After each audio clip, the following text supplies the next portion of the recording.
Hi guys, welcome to viper moto vlog. So இன்னைக்கு என்ன வீடியோன்னு பார்த்தீங்கன்னா, நம்ம என்எஸ்க்கு வந்து பெரிய சைஸ் டயர் ஃபிக்ஸ் பண்ணியிருக்கோம். ஸோ இதனால நமக்கு மைலேஜ் டாப் ஆகுதா, டாப் அண்ட் கம்மியாதாங்கிறது வீடியோ பார்த்தலாம். வாங்க வீடியோக்குள்ள போகலாம். ஃபர்ஸ்ட் உங்களுக்கு நான் சைஸ் என்னன்னு காமிச்சிடுறேன் பாருங்க. ஸோ பார்த்தீங்கன்னா சைஸ் 180/50/17 போட்டிருக்கு. நம்ம வண்டி என்ன மைலேஜ் வருது அப்படின்னா கரெக்டாக 25-27 அந்த மாதிரி கொடுக்கும்.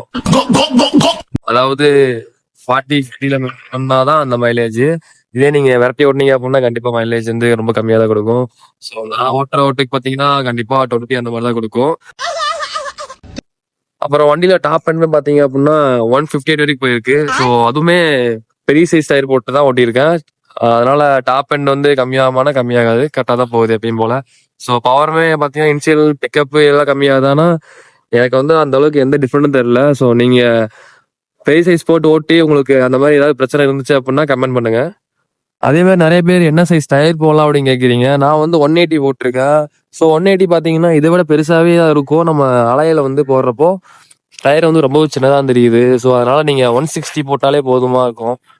ஏன் சொல்கிறேன் அப்படின்னா நம்மளுக்கு வந்து அலைய வந்து இன்ச் வந்து கம்மி தான். ஸோ மற்ற R15 அந்த மாதிரி போகிறப்போ கொஞ்சம் அலை இன்ச் வந்து கொஞ்சம் பெருசாக இருக்கும். அதனால கொஞ்சம் டயர் வந்து ப்ராடாக தெரியும்.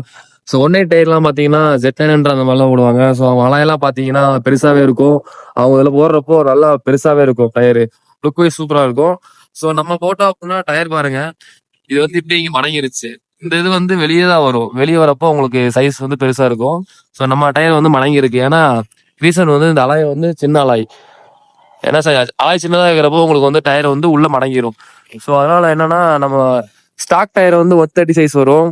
ஸோ நீங்க 160 வரைக்கும் போடுங்க. ஸோ லுக் வைஸ் சூப்பராகவே இருக்கும். ஸோ வேற என்ன இருக்கு, அதே மாதிரி நீங்க வந்து 180 டயர் வாங்கிட்டீங்க அப்படின்னா மாட்டுறதுமே ரொம்ப கஷ்டம் ஃப்ரெண்ட்ஸ். இது பாத்தீங்கன்னா நம்ம டயர் வந்து காத்து கம்மியா இருக்கு. ஸோ அதனால இங்க கேப் இருக்கு. இதே டயர்ல காத்து அடிச்சிட்டோம் அப்படின்னா இப்ப நான் கட் பண்ணி போட்டிருக்கேன், அதனால எனக்கு உரசாது. ஸோ உங்க ஒண்ணு வந்து பாத்தீங்கன்னாவே இது கொஞ்சம் நீளமா இருக்கும்.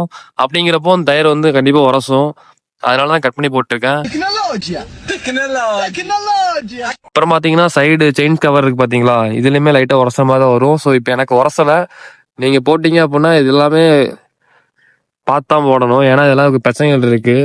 ஸோ இந்த சைடு பார்த்தாலுமே தெரியும் உங்களுக்கு இந்த சின்ன கேப் தான் இருக்கும். அதில் 60 போடுறப்போ உங்களுக்கு கடையில் கொடுத்தீங்கன்னா ஈஸியாக மாட்டி கொடுத்துருவாங்க. 180 வாங்கிட்டு போனீங்கன்னா நிறைய கடையில் வந்து மாட்டி தர மாட்டாங்க.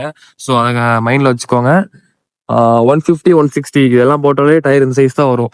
இப்போ இதுல இதே சைஸ்ல தான் உங்களுக்கு அந்த டயருமே வரும். ஏன்னா இது வந்து மடங்கி இருக்கு. அது மடங்காம இருக்கிறப்போ உங்களுக்கு லுக் வைஸ்மே சூப்பரா இருக்கும்.